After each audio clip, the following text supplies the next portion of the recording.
যদিও জেনা করে, যদিও চুরি করে, যদিও জেনা করে, যদিও চুরি করে। যখন কাছে আসলেন আবু যর বললেন, ইয়া রাসূলুল্লাহ, আমার মা বাবার জীবন, আমার জীবন আপনার কদম মোবারক উৎসর্গ হয়ে যাক। আপনি কার সাথে কথা বলতেছেন? কেউ তো আপনার জবাব দেয় না। হযরতে রাসূল বললেন, আবু যর, একটু আগে আমার কাছে জিবরাইল আসছিলেন। জোরে বলেন সুবহানাল্লাহ। তিরমিজির হাদিসে আসেন, বিশ্বনবী বলেছেন, আতানি জিবরিলু আলাইহিস সালাম ফাবাশশারানি ফাআখবারানি মাম্মা লা ইউশরিকু বিল্লাহ দাখালাল জান্নাহ। জোরে বলেন আল্লাহু আকবার। আল্লাহর নবী বলেন, একটু আগে জিবরাইল আসছিল, আমাকে বলল, ইয়া রাসূলুল্লাহ, আপনার উম্মতের ভিতরে কোন উম্মত যদি মারা যায় এমন অবস্থায় আল্লাহর সাথে শিরিক করে নাই, আল্লাহ গ্যারান্টি দিয়েছেন আপনার সেই উম্মত জান্নাতে প্রবেশ করবে। বলতো ওয়াইন জানা ওয়াইন সারাকা, নবীজি বললেন, ভাই জিবরাইল, যদি সে জেনা করে, যদি সে চুরি করে। ক্বালা ওয়াইন জানা ওয়াইন সারাকা, জিবরাইল বললেন, যদিও জেনা করে, যদিও চুরি করে, চুরির শাস্তি পাওয়ার পর, জেনার শাস্তি পাওয়ার পর, যদি তার ঈমানের সাথে, কালিমার সাথে যদি শিরিক না থাকে, আল্লাহ রাব্বুল আলামিন তাকে জাহান্নাম থেকে বের করে জান্নাতে ঢুকাইয়া দিবে। আল্লাহু আকবার। তাহলে আপনার কালিমার সাথে শিরিক থাকতে পারবে না। কথা ঠিক কিনা বলেন? এক শ্রেণী কয় সব নাকি বাবাই দেয়। বাবাই দিতে পারে? বাবারে খাওয়ায় কে? খাজা সাহেবকে খাওয়াইছেন কে? বড় পীর সাহেবকে? নবীদেরকে? বাবা কেমনে দেয়? বাবার কাছে যে সন্তান আছে এগুলি দিছে কে? সব বাবাই দেয়? পীর সাহেবে দেয়? মাওলানা সাহেবে দেয় নাকি আল্লাহ দেয়? এক আঙ্গুল আকাশের দিকে তুলে বলেন, কে দেয়? আরো জোরে বলেন, কে দেয়? আল্লাহ ছাড়া কেউ সন্তান দিতে পারে, আল্লাহ ছাড়া কেউ গায়েব থেকে সাহায্য করতে পারে, এই ধারণা রাখা শিরকে আযীম এবং শিরকে আযীম। ঠিক কিনা বলো? আমরা কেউ আল্লাহর সাথে শিরিক করব না। সব দেওয়ার মালিক কে? আবু যর বললেন, ইয়া রাসূলুল্লাহ, আমি বুঝতে পেরেছি। তাহলে যে ব্যক্তি কালেমার সাথে শিরিক করবে না, চলাই বলাই বিশ্বাসে ধারণায়, সে ব্যক্তি কোথায় যাবে?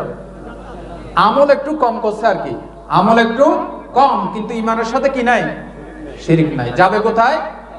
কে বলেছেন? মুহাম্মাদুর রাসূলুল্লাহ সাল্লাল্লাহু আলাইহি ওয়াসাল্লাম। অন্য হাদিস আছে, মুসলিমের হাদিসে, মা ইয়াজিনু শাঈরাতান মা ইয়াজিনু বুররাতান মা ইয়াজিনু যাররাতান। বহু বছর জাহান্নামের শাস্তি হয়েছে। আল্লাহ ডাক দিবে, এই ফেরেশতারা বের করো, যার কলবে ঈমান আছে, ঈমানের সাথে শিরিক নাই, গম পরিমাণ ভালো কাজ ঈমান আছে, জান্নাতে, জাহান্নাম থেকে বের করে জান্নাতে ঢোকাও।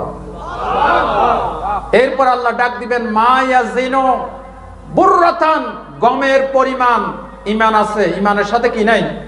শিরিক নাই, জান্নাতে প্রবেশ করাও। মা ইয়াজিনু যাররাতান, এরপর আল্লাহ বলবেন, ও ফেরেশতারা, ঈমান আনছিল, ঈমানের সাথে শিরিক করে নাই, বাবাই বিশ্বাসী ছিল না, আল্লাহতে বিশ্বাসী ছিল, জাহান্নাম থেকে বের করো।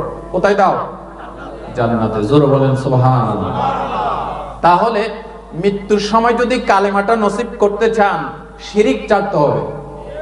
কি ছাড়তে হবে? শিরিক ছাড়তে হবে।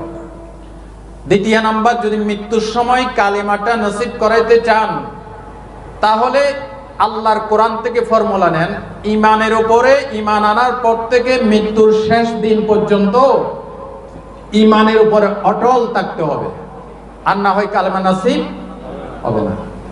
আল্লাহ রাব্বুল আলামিন কোরআন শরীফের ভিতরে সূরা আহকাফের ভিতরে বলেছেন, ইন্নাল্লাযীনা ক্বালু রাব্বুনাল্লাহু সুম্মাস্তাকামু ফালা খাউফুন আলাইহিম ওয়ালা হুম ইয়াহজানুন। আল্লাহ পাক বলেন, যারা বলেছেন আমাদের রব আল্লাহ, সুম্মা ইসতাকামু, অতঃপর পুরা জীবন এই আল্লাহর ঈমানের উপরে ইস্তেকামত ছিল, দৃঢ় ছিল, আল্লাহ রাব্বুল আলামিন বলেছেন তাদের কোনো ভয় নাই, তাদের কোনো চিন্তাও নাই। সুবহানাল্লাহ। ঈমান আনা বড় কথা নয়, ঈমানের উপর টিকে থাকা সবচাইতে বড় কথা। ভাই ও বন্ধুগণ, ফেরাউনের স্ত্রী হযরত আসিয়া রাদিয়াল্লাহু তাআলা আনহা ফেরাউনের দরবারে যখন জাদুকররা যাদেরকে এনেছিল ফেরাউন মুসা আলাইহিস সালামকে কাবু করার জন্য, মুসা আলাইহিস সালাম হাতের লাঠি ছেড়ে দিয়েছিলেন। এই লাঠি অজগর হইয়া জাদুকরদের সব সিংহ বাঘ বলল, জাদুকরদের সেট করা সবকিছু খেয়ে ফেললো। তখন জাদুকররা সিজদায় পড়েছিল, কথা ঠিক কিনা বলেন? ওই ঘটনা আমি বহু মাহফিলে বলেছি, এই জন্য লম্বা বলছি না। আল্লাহ রাব্বুল আলামিন সূরাতুল আরাফের ভিতরে বলেছেন, ওয়া উলকিয়াস সাহারাতু সাজিদিন ক্বালু আমান্না বিরাব্বিল আলামিন রব্বি মুসা ওয়া হারুন। জাদুকররা সবাই মুসা আলাইহিস সালামের জাদু, মুসা আলাইহিস সালামের মুজিজা দেখে সবাই সিজদায় লুটে পড়লো। বলেন আল্লাহু আকবার। তারা ঘোষণা দিল, আমরা মহান জগতের ওই বিশাল আসমানের রবের প্রতি ঈমান আনলাম এবং মুসা এবং হারুনের রবের প্রতি ঈমান আনলাম। এবার ফেরাউন রাগে ক্ষোভে গুসায় লাল হয়ে গেল। ফেরাউন বলতেছে, জাদুকররা আমার বাড়িতে দুপুর বেলায় জন্মের মতো খেয়ে আমার বিরুদ্ধে সিজদা দিলি, তোদেরকে আমি শাস্তি দেব, কঠিন শাস্তি। লাউ কাত্তিআন্না আইদিয়াকুম ওয়া আরজুলাকুম মিন খিলাফিন সুম্মা লাউসাল্লিবান্নাকুম আজমাইন। আমি তোমাদের হাত পা কাটবো, ডাইন হাত কাটবো, বাম পা কাটবো, একটার উল্টা আরেকটা কাটবো, অতঃপর তোমাদেরকে শুলে চড়াবো। জাদুকররা কিন্তু ভয় পায় নাই, তারা বলতেছে আমাদেরকে তো রবের কাছে একদিন ফিরে যেতে হবে, সুতরাং আমরা ভয় পাই না, যা ইচ্ছা তা করো। বলেন আল্লাহু আকবার। এবার হাত পা কাটা যখন শুরু করেছে, জাদুকরের আল্লাহর কাছে একটা দোয়া করেছিল। কি দোয়া করেছিল? আল্লাহ সূরা আরাফে উঠাই দিয়েছেন। জাদুকররা আল্লাহর কাছে দোয়া করলো, রব্বানা আফরিগ আলাইনা সাবরান ওয়া তাওয়াফানা মুসলিমিন। আল্লাহু আকবার। আল্লাহ, আমরা তো মরছি যেহেতু আল্লাহ আমাদেরকে এই কঠিন বিপদের মুহূর্তে আল্লাহ আমাদেরকে সবরের শক্তি দাও। আল্লাহ, তুমি আমাদেরকে মুসলমান অবস্থায় মৃত্যু দাও। এই জাদুকরদের এই ঈমান দেখে ফেরাউনের স্ত্রী আসিয়া সেদিন ঈমান এনেছে। আল্লাহু আকবার বলেন। ঈমানকে মুসা আলাইহিস সালাম কি ইসলামকে ঠেকায় রাখতে চাইছিল ফেরাউন? পারছে? ইসলাম ঠেকাইতে চাইছিল। ইসলামকে মুসা ঠেকানোর জন্য তাফসিরে কাশফে এসেছে ৯০,০০০ বনি ইসরাইলের পুত্র সন্তান হত্যা করেছে এই ফেরাউন। নাউজুবিল্লাহ বলেন। তারপরে ইসলাম ঠেকাইছে? পারছে? আরো জোরে কম। আল্লামা ইকবাল বলেছেন, সতীজা কা রাহা হে আজল সে তাইম রোজ, সতীজা কা রাহা হে আজল সে তাইম রোজ, চিরাগে মুস্তাফা বি সে শরারে বুল হাদিস। মক্কার সেই প্রথম দিন থেকে আবু জেহেল, আবু লাহাবের গোষ্ঠীরা টিম টিম করে মুস্তাফা সাল্লাল্লাহু আলাইহি ওয়াসাল্লামের জ্বলা চেরাগ, ইসলামের চেরাগকে ফু দিয়ে নিভাই দিতে চেয়েছিল, কিন্তু পারে নাই। ইসলাম কিয়ামত পর্যন্ত সব ধর্ম বিলুপ্ত হয়ে যাবে, কিয়ামতের আগে বিজয় লাভ করবে ইসলাম। পৃথিবীতে বর্তমানে ৪৫০০ ধর্ম আছে। কয় হাজার ধর্ম? ৪৫০০ ধর্মের ভিতরে শ্রেষ্ঠ ধর্ম ইসলাম। আরো জোরে বলেন, শ্রেষ্ঠ ধর্ম। আপনারা কোন ধর্মের লোক? এখানে কেউ হিন্দু আছেন? নাই। তাহলে বলেন তো শ্রেষ্ঠ ধর্ম? শ্রেষ্ঠ ধর্ম ইন্নাদ-দীনা ইনদাল্লাহিল ইসলাম। ভাই বন্ধুগণ, ফেরাউনের ঘরে যখন আসিয়া তার নিজের স্ত্রী ঈমান আনছে, গোপনে ঈমান আনছে, জানে না, একদিন প্রকাশ হয়ে গেল। এবার ফেরাউন বলতেছে, তোর এত বড় সাহস, আমার স্ত্রী হয়ে আমার ঘরে থাকোস, আমার কাজ, আমার পরশ, আমারও জানতে আমার শত্রু মুসার উপর ঈমান আনছে। তোকে 3 দিনের সময় দিলাম, 3 দিনের ভিতরে মুসা আলাইহিস সালামের উপর থেকে ঈমান পরিত্যাগ কর। একটা কথা মনে রাখবেন, যাদের কলবে ঈমান ঢুকে গেছে তাদের জীবন গেল, গোটা পৃথিবী ছাড়তে পারবে, ঈমান ছাড়তে পারবে না। ঠিক কিনা? এবার হযরত আসিয়া বলেন, ফেরাউন 3 দিন নয়, 3 সেকেন্ডের সময় আমি তোমার থেকে চাই না। এবার ফেরাউন বলতেছে, আসিয়া রে ধরে নিয়ে আয়। আসিয়ার হাত বান, পা বান। হাত পা বাঁধা হলো। কোন কোন তাফসীরে আসছে তক্তার উপরে পেরেক মেরে তক্তাকে এইভাবে ঠিক করে শোয়াইয়া সেখানে খালি গায়ে হযরতে আসিয়াকে শোয়াইয়া দিল। জোরে বলেন নাউজুবিল্লাহ। আবার কোন কোন তাফসীরে এসেছে গরম তেল বড় ডেকের ভিতরে গরম করে, টকবক করে তেলগুলি ফুটতেছে, তেলগুলি জ্বলতেছে, এই অবস্থায় হযরতে আসিয়াকে টেনে টেনে নিয়ে আসতেছে। ঈমান পরিত্যাগ করবি আর না হয় গরম তেলের ভিতরে তোকে নিক্ষেপ করব।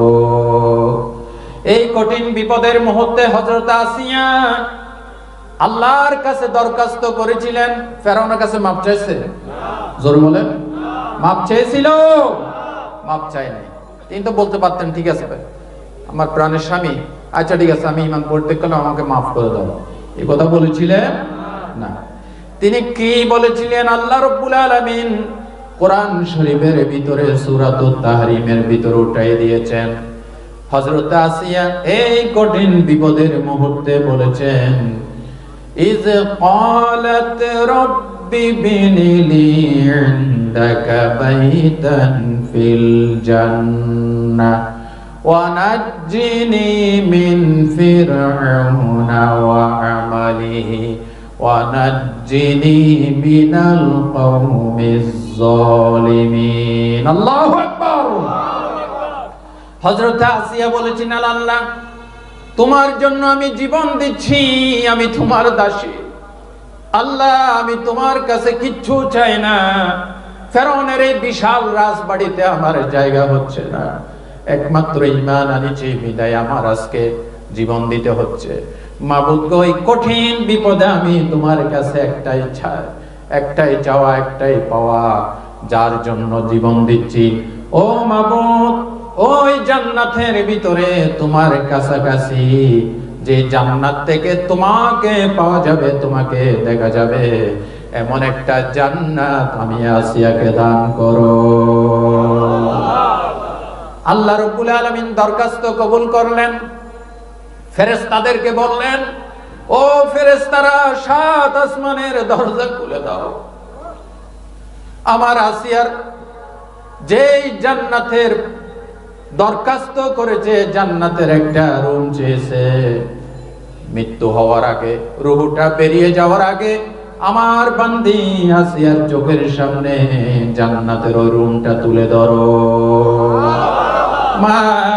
মালিক তুমি জান্নাতে, তোমার কাছে আমায় একটা ঘর বানিয়ে দিও, একটা ঘর বানিয়ে দিও, সেই বিভীষিকাময় মহাদিনে তোমার প্রতিবেশী করে নিও।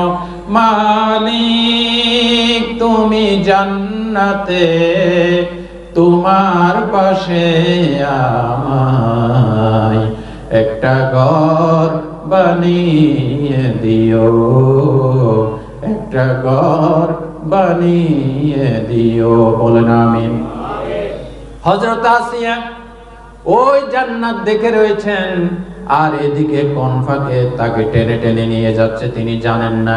তিনি মুস্কি মুস্কি হাসতেছেন। জোরে বলেন সুবহানাল্লাহ। আপনারা বলেন তো দেখি, জান্নাত দেখলে মানুষে কান্দে নাকি হাসে? আরো জোরে বলেন, কান্দে না হাসে? আল্লাহর বান্দী আসিয়া মৃত্যুর পূর্ব মুহূর্তে জান্নাত দেখে হাসে, আর ফেরাউন কয় আসিয়া পাগল হয়ে গেছে, এক্ষুনি মারা যাবে, মস্তিষ্কের ভারসাম্য হারিয়ে ফেলেছে, আসিয়া পাগল হয়ে গেছে, দেখো হাসতেছে। আসলে আসিয়া পাগল না ফেরাউন পাগল? আরো জোরে বলেন। জান্নাত দেখলে মানুষ হাসে না কান্দে? এটা ডকুমেন্ট কি? ছোট্টবেলায় ছোট্ট শিশু দেখবেন ঘুমাইলে একবার কান্দে একবার হাসে। আপনারা দেখছেন তো? আমাদের ছোটবেলা আমার দাদি নানিরা কইতো, ডুম রাজার মা হাসায়, ডুম রাজার মা কান্দায়। ডুম রাজার মা হাসায়, ডুম রাজার মা কান্দায়। বড় হয়ে কোরআন শরীফের তাফসিরে দেখলাম ডুম রাজা বলতে কোনো কিছু নাই। কোরআন শরীফের তাফসিরে লেখা হয়েছে ছোট্ট শিশু যখন ঘুমায় যায় তার সাথে আল্লাহ যোগাযোগ হয়ে যায়। ফেরেশতারা এসে তাকে জান্নাত দেখায়, ও আল্লাহর বান্দা, আল্লাহ তোমাকে দুনিয়াতে পাঠিয়েছেন, এখানে আল্লাহ তোমাকে চলার জন্য একটা বিধান দিয়েছেন, সেই বিধান মানলেই দেখো তুমি এই জান্নাতে ঢুকবা। এটা দেখার সাথে সাথে ছোট্ট মাসুম বাচ্চা মুস্কি হেসে দেয়। আবার কিছুক্ষণ পরে ফেরেশতা ধাও ধাও করে আগুন নিয়ে আসে, বলে এই বেগুনা মাসুম বান্দা, আল্লাহর হুকুমের অবাধ্য হলে আল্লাহ তোমাকে কিয়ামতে এই আগুনে ঢোকাবে। তখন ঠোঁট বাঁকা করে মাসুম বেগুনা বাচ্চা কেঁদে দেয়, ঠিক কিনা? এবার বলেন তো দেখি, জান্নাত দেখলে হাসে না কান্দে? আসিয়া জান্নাত দেখে হাসে, আর ফেরাউন কয় পাগল হয়ে গেছে। আসলে আসিয়া পাগল না ফেরাউন পাগল? ভাই ও বন্ধুগণ, আসিয়া জান্নাত দেখে দেখে হাসে। কোন ফাঁকে কোন সময় হযরত আসিয়াকে গরম তেলে নিক্ষেপ করে দিয়েছেন, হযরত আসিয়া বিন্দু মাত্র টের পায় নাই। জোরে বলেন সুবহানাল্লাহ। তাহলে কি বলতেছিলাম, মৃত্যুর সময় কালিমা যদি নসিব হতে হয় তাহলে ইমানের উপরে শেষ দিন পর্যন্ত যে কোনো মূল্যে ইমানের উপরে টিকে থাকতে হবে, ঠিক কিনা বলেন? আরেকটি প্রসেস আছে, মৃত্যুর সময় কালিমা নসিব হতে হলে বেশি বেশি নবীজির সুন্নতের আমল করবেন। কথা বুঝেন না, এই জন্য সুবহানাল্লাহ কইতে পারবেন না। নবীজির কিছু সুন্নাহ আছে কিনা? এই যে টুপি দিচ্ছে, এটা কার সুন্নাহ? দাড়ি, লম্বা জুব্বা, আংটি পরা, অবশ্য সোনার আংটি না, স্বর্ণের আংটি পরা পুরুষের জন্য কি হারাম। আমার বিয়ের সময় আমাকে আংটি দিছিল এরকম প্যাকেটিং করে, প্যাকেটটাকে খুলতেছে, তখন আমি বলতাম ভাই প্যাকেটটাকে খুলবেন না, এমনি প্যাকেট সহ দেন, আমি এটা টাচ করতে চাই না, প্যাকেট সহ দেন। আমি গ্রহণ করলাম হাদিয়া। লস দিলাম আছে না ভাই? লস দিলাম আছে? আরে ভাই, ইসলাম তো নিতে মানা করে নাই। আপনাকে স্বর্ণ গিফট করছে, আপনি নিবেন, আপনার বাসরাতে আপনার স্ত্রীকে উপহার দেন। এই দেখছেন যুবকরা এখন খুশি হয়ে গেছে। তবে যুবকরা ওয়াদা দাও, বিয়ের সময় আদ্য অনুষ্ঠানে হাতে আংটি পরবা না। কোন কোন যুবক রাজি আছো? আল্লাহ কবুল করুন, বলে না আমিন। আংটি নিয়ে ফেলবা, নিয়ে পকেটে থুয়ে দিবা, বলবে ভাই আমি গ্রহণ করছি আলহামদুলিল্লাহ, তবে আমি শরীরের সাথে টাচ করব না। নবীজি বলেছেন জাহান্নামের আংটি, স্বর্ণের আংটি পরো নাই, স্বর্ণের শিকল পরো নাই, জাহান্নামের শিকল পরেছো, ঠিক কিনা বলেন? আমার দেশের কিছু ইয়ং ছেলেবেলে আছে, স্বর্ণের চেইন একটা পরছে, বাপরে বাপ কি গরম গায়ে, শীতের দিনও সামনে জামা কয়েকটা খুলে রাখে যাতে মানুষে দেখে কিছু একখান পরছে, ঠিক কিনা? এগুলিকে আসলে বুদ্ধিমান নাকি বোকা? বোকা। যাই হোক, নবীজির কিছু সুন্নাহ আসেনি, ওইটাকে বলা হয় সিরাত। একটু আগে গজল গাইছে না ওই সোহেল ভাই, আসেনি? মাশাআল্লাহ, খুব সুন্দর গজল পরিবেশন করেছে। নবীর ফুল লাইফ স্টাইল প্রত্যেকটা আমাদের জন্য সুন্নাহ, আদর্শ। জোরে বলেন সুবহানাল্লাহ। তিরমিজির হাদিসে এসেছে মান আহিয়া সুন্নতি ফাকাদ আহাব্বানি ওয়া মান কানা আহাব্বা আমান আহাব্বানি কানা মাই ফিল জান্নাহ। এখানে মান আহাব্বা সুন্নতি আসেনি, এখানে আছে মান আহিয়া। উনি ভালো বুঝে তো, এই জন্য বলি মজা পাই। তো আল্লাহর নবী বলছেন যে আমার একটা সুন্নতকে জিন্দা করলো সে আমি নবীকে মহব্বত করলো, আর যা আমি নবীকে মহব্বত করলো সে আমার সাথে জান্নাতে ঢুকলো। বেশি বেশি নবীর সুন্নতের উপর আমল করলে মৃত্যুর সময় কালমা নসিব হবে ইনশাআল্লাহ। আর হুজুর করতে গিয়ে কইলেন আল্লাহর নবী যখন ইন্তেকাল করবেন, বুখারীর হাদিস, হযরতে মাইশা সিদ্দিকা বলেন নবীজির ইন্তেকালের দিন যোহরের একটু আগে হযরতে আব্দুর রহমান আয়েশা সিদ্দিকার ভাই হাতে একটা মেসওয়াক নিয়ে নবীজির রুমে প্রবেশ করলেন। বিশ্ব নবী ওই মেসওয়াকটা দেখে এক নজরে তার হাতের দিকে, মেসওয়াকের দিকে তাকিয়ে আছেন। আম্মা জান হযরতে আয়েশা বলেন ইয়া রাসূলুল্লাহ, এই মেসওয়াকটা কি আমি আপনার জন্য নরম করে চাবাই আপনাকে দেব? বিশ্ব নবী মাথা দিয়ে ইশারা করলেন হ্যাঁ, আমাকে মেসওয়াকটা দাও। হযরত আয়েশা সিদ্দিকা বলেন মেসওয়াকটা একটু শক্ত ছিল, এই জন্য আমি নবীর জন্য দাঁত দিয়ে চাবাইয়া বিশ্ব নবীকে নরম করে মেসওয়াকটা দিলাম। বলেন সুবহানাল্লাহ। এই জন্য বুখারীর হাদিসে এসেছে মাইশা সিদ্দিকা গর্ব করে বলতেন তুয়াফিয়া ফি বাইতি ওয়া ফি ইয়াউমি ওয়া ফি বাইনা সাহরি ওয়া নাহরি ওয়া আন্নাল্লাহা জামাআ রিqi ওয়া রিqাহু ইনদা মাউতি। কিতাবুল মাগাজিতে আছে বুখারী। হযরত আয়েশা বলছেন আমার খুশ নসিব আল্লাহর নবী আমার পালার ডেটে, আমার তারিখে, আমার কামরায়, আমার হুজরায় নবীজির শেষ বিদায় হয়েছে। শুধু তাই নয়, ওয়ান্নাল্লাহা জামা রিqi ওয়া রিqাহু ইনদা মাউতিহি। আমি আয়েশা ওই যে মেসওয়াক চাবাই দিছিল, আমি আয়েশা তুতু নবীজির তুতুর সাথে ইন্তেকালের সময় একসাথে হয়েছিল। এই হাদিস থেকে, বুখারী শরীফের এই হাদিস থেকে মুহাদ্দিসিন ইকরাম ব্যাখ্যা লিখেছেন নবীজির শেষ আমল ছিল মেসওয়াক। নবীজির শেষ আমল কি? মেসওয়াক। এই জন্য যারা মেসওয়াক করবেন ইনশাআল্লাহ কালমা নসিব হবে। আরো জোরে বলেন সুবহানাল্লাহ। তাহলে আমরা সবাই সুন্নতের আমল করতে রাজি আছিনি? জোরে বলেন ইনশাআল্লাহ। মৃত্যুর সময় যদি কালমা নসিব না হয় যাবেন কোথায়? জাহান্নামে। রাসূলের চাচা আবু তালেব যখন মারা যাবে, আল্লাহর নবী চাচাকে তো ভালোবাসতেন, বিশ্ব নবী এসে বললেন আই আম্মি কুল লা ইলাহা ইল্লাল্লাহ ওয়া হাজ্জু লাকা বিহা ইনদাল্লাহ। আমার চাচা আবু তালেব, আপনি মৃত্যুর আগে একটিবারের জন্য কালিমাটা ঘোষণা করেন, আমি কথা দিলাম কিয়ামতের দিন আপনার পক্ষে কালিমা আল্লাহর কাছে দলিল হিসেবে আমি পেশ করব।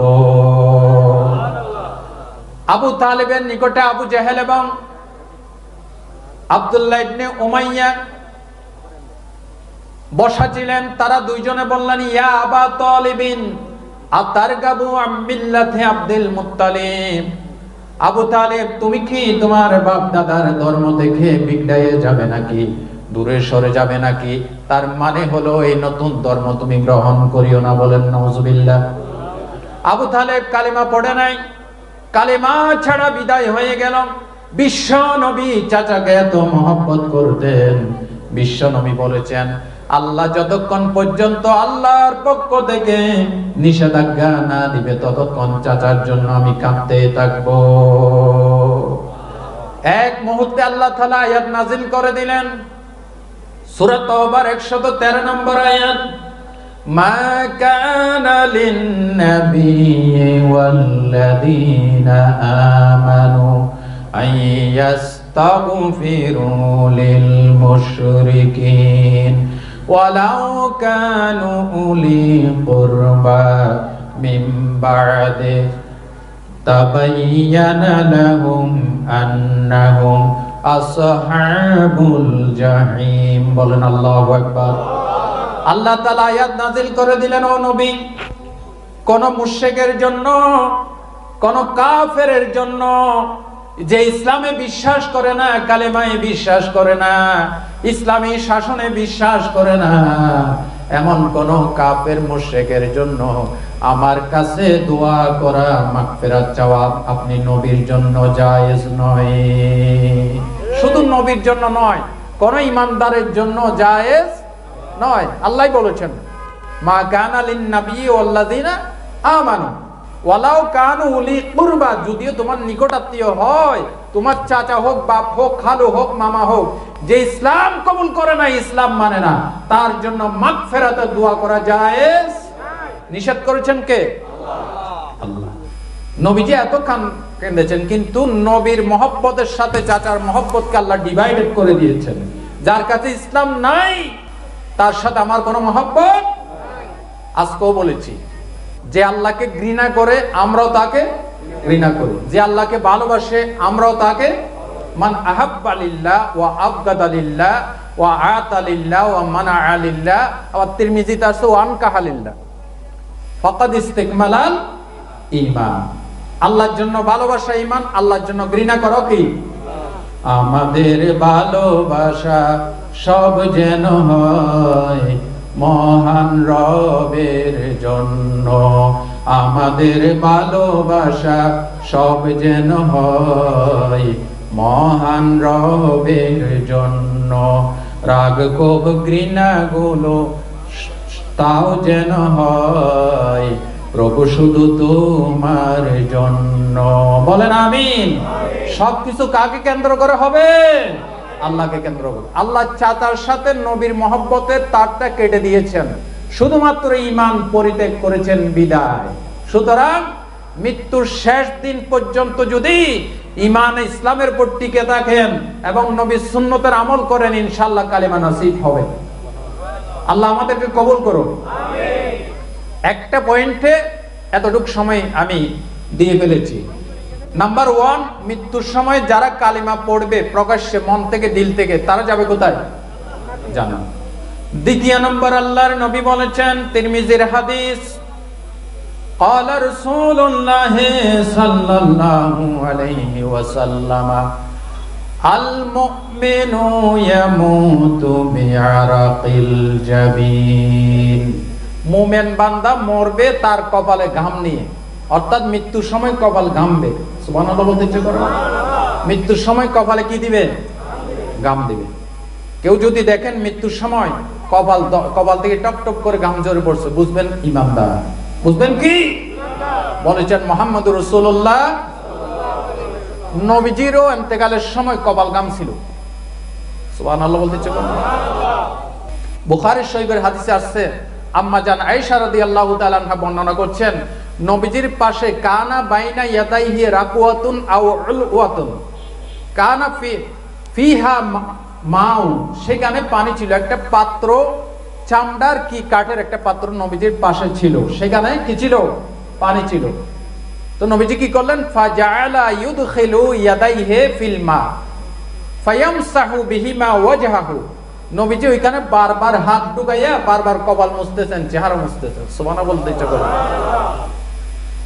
নবীজি বারবার ওই পাত্রের ভিতরে হাত ঢুকাইয়া কপাল মুছে, চেহারা মুছে। অতঃপর নবীজি বললেন, ইয়াকুলু লা ইলাহা ইল্লাল্লাহ ইন্না লিল মাউতি সাকারাত। আল্লাহর নবী কপাল মুছতেছে আর বলতেছে, লা ইলাহা ইল্লাল্লাহ, নিশ্চয়ই মৃত্যুর একটা যন্ত্রণা আছে। জোরে বলেন সুবহানাল্লাহ। সুম্মা নাসাবা ইয়াদাহু, এরপর নবীজি দুই হাত এভাবে উঁচু করলেন। ফাজআলা ইয়াকুলু ফির রফিকিল আলা ফির রফিকিল আলা ফির রফিকিল আলা হাত্তা কুবিদা। আল্লাহর নবী দুহাত তুলে বললেন, আল্লাহ আমাকে উচ্চ জগতের বন্ধুদের ভিতরে কবুল করো, উচ্চ জগতের বন্ধুদের ভিতরে আমাকে শামিল করে নাও। এই কথা বলতে বলতে নবীজির জান কবজ হয়ে গেছে। আল্লাহু আকবার। নবীজি ইন্তেকালের আগে কপাল ঘামতেছিল। বিশ্ব নবী বলেছেন, ঈমানদারের মৃত্যুর লক্ষণ হচ্ছে কপাল ঘামতে থাকবে। এই যে কপাল ঘামে, কেন ঘামে? আমি গবেষণা করে পেয়েছি, কারণ হচ্ছে ঈমানদারের মৃত্যুর সময় জান্নাত দেখে। দেখছেন কি দেখে? কোত্থেকে কইলাম? কোরআন শরীফ পড়লেন, সূরাতুন নাহলের 32 নম্বর আয়াতটা পড়েন। আল্লাহ রাব্বুল আলামিন বলেন, আল্লাযীনা তাতাওয়াফফাহুমুল মালাইকাতু তাইয়্যিবিন ইয়াকুলুনা সালামুন আলাইকুম উদখুলুল জান্নাতা বিমা কুনতুম তা'মালুন। আল্লাহু আকবার।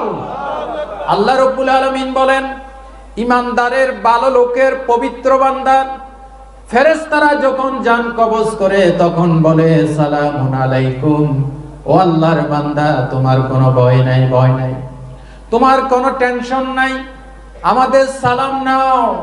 উদখুলুল জান্নাতা, জান্নাতে প্রবেশ করো।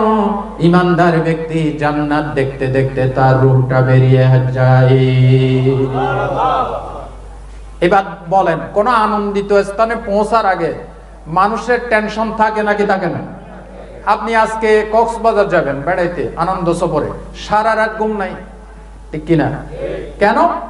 আনন্দ সফরে ভালো জায়গায়, আনন্দের জায়গায় যাওয়ার জন্য মানুষের ভিতরে একটা অস্থিরতা সৃষ্টি হয়। সেই অস্থিরতা সৃষ্টি হলে মানুষের কপাল দিয়ে ঘাম বের হয়, ঠিক কিনা? আপনি বলবেন বেঈমানের হয় না? হ্যাঁ, বেঈমানেরও হয়। বেঈমানের হয় ভয়ের টেনশন। কিসের টেনশন? ভয়। ভয়ের টেনশন হলে পানি বের হয় না, বরং কলিজার পানি সুদ্ধা শুকাইয়ে যায়, ঠিক কিনা বলো? এটা আমার গবেষণা করে আমি পাইছি। কারণ মানুষ যখন ভয় পায় জাহান্নাম দেখে বেঈমানের, তখন তার কপাল দিয়ে ঘাম বের হতো দূরের কথা, তার কলিজার পানি সুদ্ধা শুকাইয়ে যায়। আর ঈমানদার যখন জান্নাত দেখে ফেরেশতারা বলে, ও ঈমানদার বান্দা, ভয় নাই, ভয় নাই, আল্লাহর পক্ষ থেকে আসছে। ঈমানদারে কয়, তুমি যে আল্লাহর পক্ষ থেকে আসছো, সারা জীবন কোরআন হাদিসের দলিল ছাড়া কোনো কাজ করি নাই, দলিল দাও। সুবহানাল্লাহ বলেন। কি লাগবে? দলিল লাগবে। ফেরেশতারা কয়, মহা মুসিবত হচ্ছে, আল্লাহ তোমার বান্দা দলিল চাই। ঠিক আছে, বেহেশত থেকে একটা ফল নিয়ে যা, ফলের মধ্যে বিসমিল্লাহির রহমানির রহিম লিখে দেন। এগুলি কোন কোন বর্ণনায় আছে। তখন ফেরেশতারা বলে যে, এই দেখো জান্নাত তো দেখাইলাম, আল্লাহর পক্ষ থেকে আসছে, এই দেখ বেহেশতি ফল। এই বেহেশতি ফলের মধ্যে যখন বিসমিল্লাহির রহমানির রহিম, আল্লাহর নাম যখন দেখে ঈমানদারের রূহ আত্মহারা হয়ে যায়, এই ফলের ভিতরে ঢুকে যায়। জোরে বলেন সুবহানাল্লাহ। ঈমানের পথে অবিচল থেকে আমার মরণ যেন হয়। ঈমানের পথে অবিচল থেকে আমার মরণ যেন হয়। তোমারই কাছে মিনতি আমার, মহামহিম দয়াময়। ঈমানের পথে অবিচল থেকে আমার মরণ যেন হয়। বলেন আমিন। ভাই বন্ধুগণ, ঈমানদারের মৃত্যুবরণের পরও তার অস্থিরতা শেষ হয় না, যতক্ষণ না দাফন না হয়। ঈমানদারের রূহটা অস্থিরতার ভিতরে থাকে। বিশ্বনবী কিতাবুল জানাজা বুখারীতে বলেছেন, ইজা বুদিয়াতিল জানাজাতু ফাহতামালাহার রিজালু আলা আনাকিহিম ইন কানাত সালিহাতান ক্বালাত কদ্দিমুনি কদ্দিমুনি। আল্লাহু আকবার। নবীজি বলেছেন, মুর্দারের লাশকে যখন খাটের উপর করে কাঁধে করে বহন করে নিয়ে যাওয়া হয়, লোকটা যদি ঈমানদার হয় তাহলে বলে, ও ভাই তোমরা জানাজার দেরি করতেছো কেন? আমি মৃত্যুর সময় যে জান্নাত দেখেছি, সুবহানাল্লাহ, যে জান্নাত দেখেছি, দেরি করছো কেন? তাড়াতাড়ি জানাজা দিয়ে আমাকে কবরের দিকে নাও। ও ইন কানাত গায়রা সালিহাতিন ক্বালাত ইয়া ওয়াইলাহা আইনা তাযহাবুনা বিহা। আর যদি বেঈমান হয় তাহলে বলে, ও ভাই তোমরা আমাকে কোথায় নিচ্ছ? মৃত্যুর সময় যে জাহান্নামের আগুন দেখেছি, আমার ভয় লাগছে, আল্লাহর ওয়াস্তে আমাকে কবরের দিকে নিও না। নাউযুবিল্লাহ বলতে ইচ্ছে করে না? এই আত্মার চিৎকার নবীজি বলেছেন, মানুষ আর জিন ছাড়া সবাই শুনতে পায়। ওয়ালাউ সামিআ আল ইনসান লা সাইকা। রাসূলুল্লাহ বলছেন, মানুষ যদি মৃত ব্যক্তির এই আত্মার আর্তনাদ শুনতো, মানুষ অস্থির হয়ে হার্ট ফেল করে বেহুশ হয়ে মানুষ মারা যেত। সুবহানাল্লাহ বলতে ইচ্ছে করে। তাহলে ঈমানদারের কপাল দিয়ে যে ঘাম বের হয়, টেনশন, আল্লাহর সাথে কিভাবে মিলিত হবে, সুবহানাল্লাহ বল। সুতরাং আরেকটি লক্ষণ পাইলাম, নাম্বার 1 লক্ষণ কি? মৃত্যুর সময় কি পড়া? কালেমা। এই জন্য রাসূলুল্লাহ বলছেন লাকিনু মাউতাকুম লা ইলাহা। আবার অন্য জায়গায় আসছে লাকিনু মাউতাকুম কাওলা লা ইলাহা ইল্লাল্লাহ। রাসূলুল্লাহ বলছেন তোমাদের মৃত্যু পথযাত্রী ব্যক্তিদেরকে কালিমা তালকিন দাও। তালকিন মানে কানে কানে বলা। কিভাবে বলা? কানে কানে বারবার মৃত ব্যক্তির পাশে বসে বলবেন লা ইলাহা ইল্লাল্লাহ মুহাম্মাদুর রাসূলুল্লাহ। আর কোনো কাজ নাই, মৃত ব্যক্তির পাশে বসে আস্তে আস্তে সে কানে শুনে মতো কি বলবেন লা ইলাহা ইল্লাল্লাহ। রাসূলুল্লাহ বলছেন যার শেষ কথা হবে লা ইলাহা ইল্লাল্লাহ সে জান্নাতে যাবে। যে ব্যক্তি মৃত্যুর সময় কপাল দিয়ে টপ টপ করে ঘামের বিন্দু পড়বে বুঝতে হবে জান্নাতি। 3 নাম্বার বিশ্বনবী বলেছেন, তিরমিজির হাদিস, মা মিন মুসলিমিন ইয়ামুতু মিন ইয়াউমিল জুমুআতি আও লাইলাতাল জুমুআতি ইল্লা ওয়াকাহুল্লাহু মিনান নার। আল্লাহর নবী বলেন কোন মুসলমান ইমানদার খাঁটি মুমিন যদি জুমার দিন অথবা জুমার রাতে মারা যায়, আমার নবীজি বলেছেন আল্লাহ কবরের ফিতনা থেকে তাকে রক্ষা করবে। আরো জোরে বলেন সুবহানাল্লাহ। কি বলেছেন? মা মিন মুসলিমিন। রাসূলুল্লাহ কিন্তু খুব ভালো করে বলেছেন, রাসূলুল্লাহ কিন্তু মুসলমান শব্দ ব্যবহার করেছেন। কি শব্দ ব্যবহার করেছেন? মুসলমান। এখন মুসলমান কাকে বলে? আমাদের জাতির পিতা ইব্রাহিম আলাইহিস সালামকে আল্লাহ বলেছিলেন ইজ ক্বালা রাব্বুহু আসলিম, when his lord said to him submit।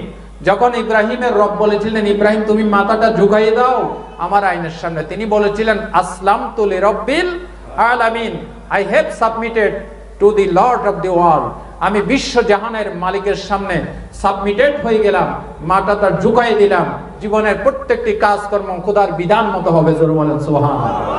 তাহলে যারা জন্ম থেকে শুরু করে মৃত্যু পর্যন্ত বালেগ হওয়ার প্রত্যেকটি কাজ আল্লাহ এবং রাসূলের বিধান মতো করে তারা মুসলমান। তারা কি?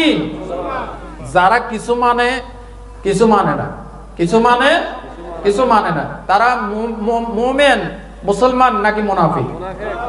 সবাই কথা বলে মুনাফিক। তাহলে আপনারা মুনাফিক হয়ে মরতে চান নাকি মুসলমান হয়ে মরতে চান? রাসূলুল্লাহ হাদিসে বলছেন মা মিন মুসলিমিন, মুসলমানের সংজ্ঞার ভিতর আসতে হবে। এই ধরনের কোন ইমানদার মুসলমান যদি জুমার দিন অথবা জুমার রাত্রে মারা যায়, নবীজি বলেছেন কবরের ফিতনা থেকে বাঁচবে।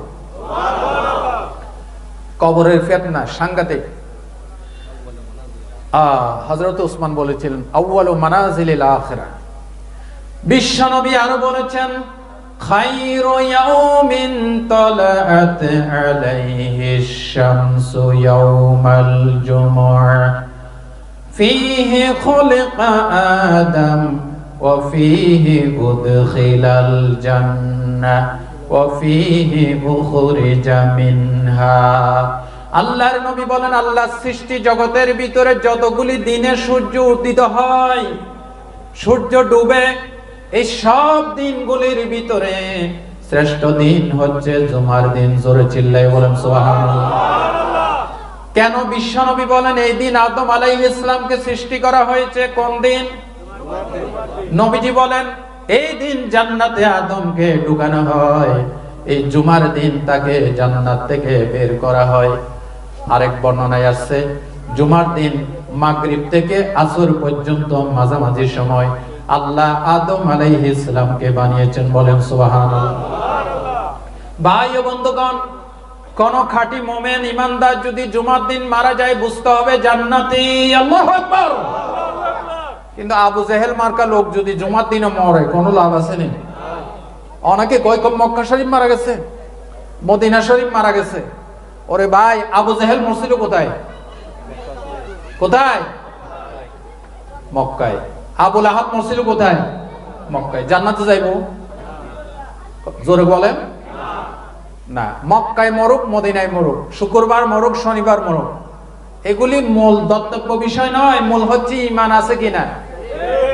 তবে নবীজি এখানে একটা লক্ষণ বলেছেন, কোন মুসলমান যদি জুমার দিন জুমার রাতে মারা যায় কবরের ফিতনা থেকে আল্লাহ বাঁচাবে। বিশ্ব নবী নিজেও কবরের ফিতনায় অস্থির ছিলেন।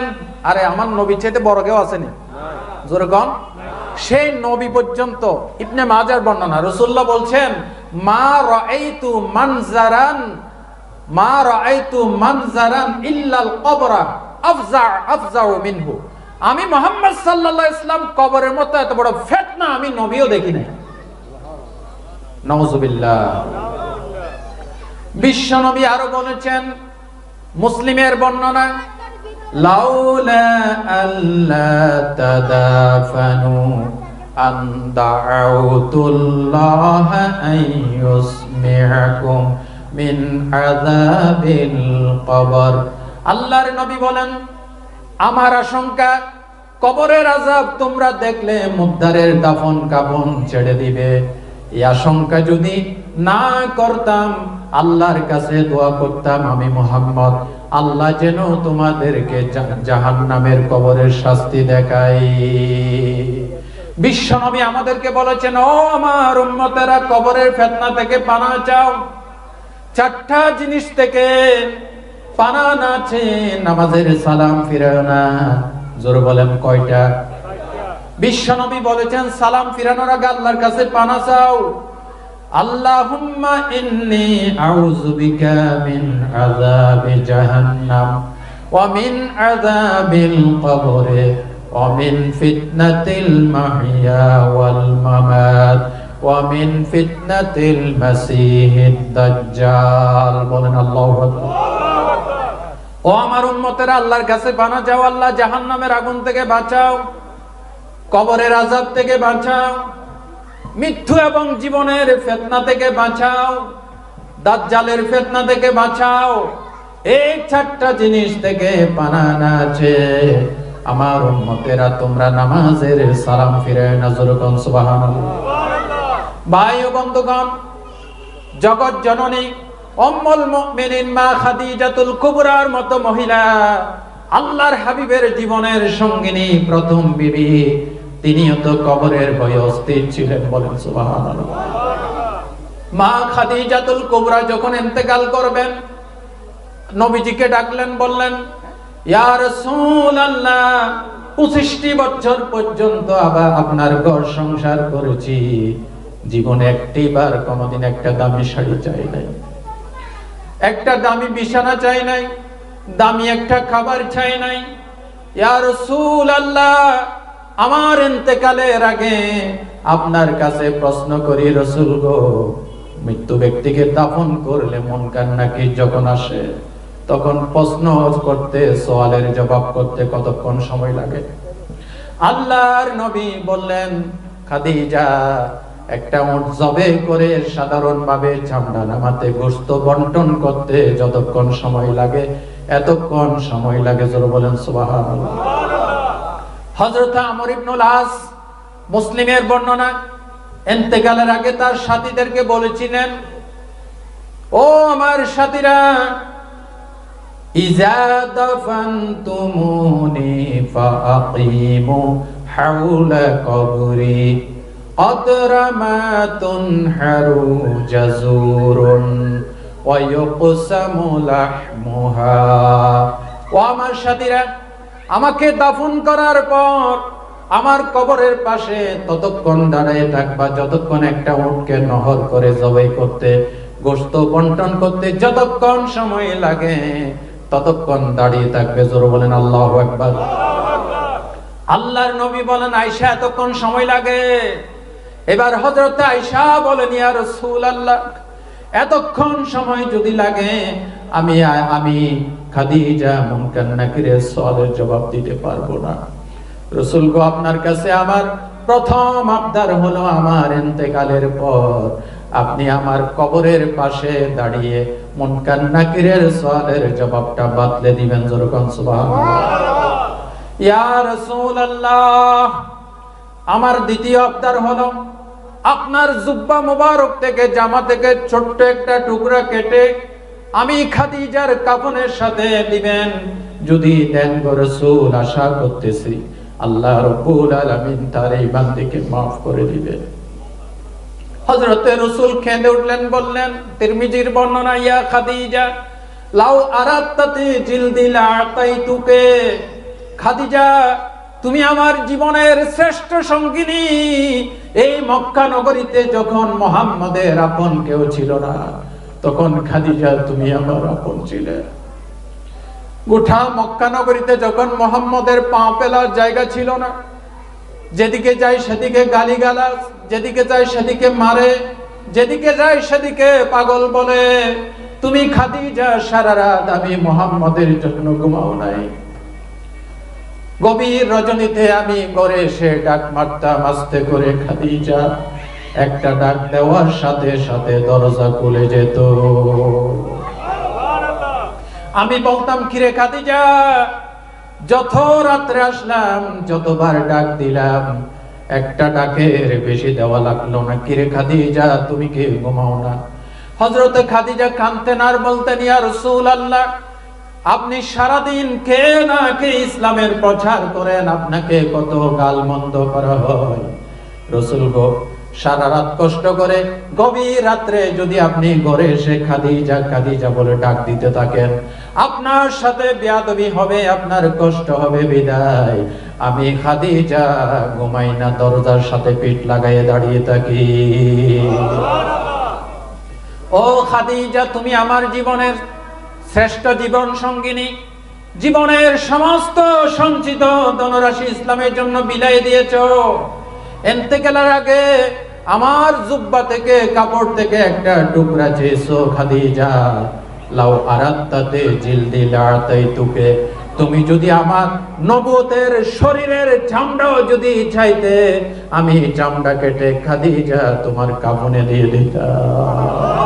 আল্লাহু আকবার, নারায়ে তাকবীর, আল্লাহু আকবার, আল্লাহু আকবার। ঘরে ঘরে জালো, ঘরে ঘরে জালো। ভাই ও বন্ধুগণ, মা খাদিজাতুল কুবরার ইন্তেকাল হয়ে গেল। তখনও জানাজার সিস্টেম চালু হয় নাই। বিশ্বনবী কাফন পরাইয়া, মা ফাতেমা তখনও 7 বছরের শিশু কন্যা, মাত্র 7 বছর মা ফাতেমার বয়স। হযরতে রাসূল লাশটা জান্নাতুল মুআল্লায় নিয়ে গেলেন একটা টিলার কাছে, কবর খনন করা হলো। হযরতে ফাতেমা কাঁদতে কাঁদতে বাবার কাপড়ের আঁচল ধরে হযরতে ফাতেমা কবর পর্যন্ত চলে গিয়েছেন। বলেন সুবহানাল্লাহ। আল্লাহর নবী দাফন করলেন, ওয়াদা মাফিক কবরের পাশে দাঁড়িয়ে রইলেন, আর দুহাত তুলে নবীজি কাঁদতেছেন, আল্লাহ, আমার জীবন সঙ্গিনী খাদিজাকে তোমার কোলে আমি সুপর্দ করে দিয়েছি। আল্লাহ, আমার খাদিজাকে তুমি কষ্ট দিও না। বিশ্ব নবী দাঁড়িয়ে আছেন। অনেকক্ষণ চলে যায়, জিবরাইল মুনকার নাকির আসে না, সওয়ালের জবাব হয় না। দাঁড়াতে দাঁড়াতে বিশ্ব নবীর পা মোবারক গরম হয়ে গেছে। আল্লাহ রাব্বুল আলামিন ডাক দিয়ে বলেন, জিবরাইল, এই পৃথিবীতে সকলের কষ্ট আমার বরদাস্ত হয়, আমার বন্ধুর কষ্ট আমার সহ্য হয় না। জিবরাইল, জলদি যাও, আমার বন্ধুকে বলে দাও খাদিজার জন্য আমার বন্ধুকে টেনশন করতে হবে না। ফাতেমাকে নিয়ে ঘরে চলে যেতে বলো, আমার বন্ধুকে বলো হযরতে খাদিজার প্রশ্নের জবাব আমি আল্লাহ নিজে দিয়ে দেব। আল্লাহু আকবার।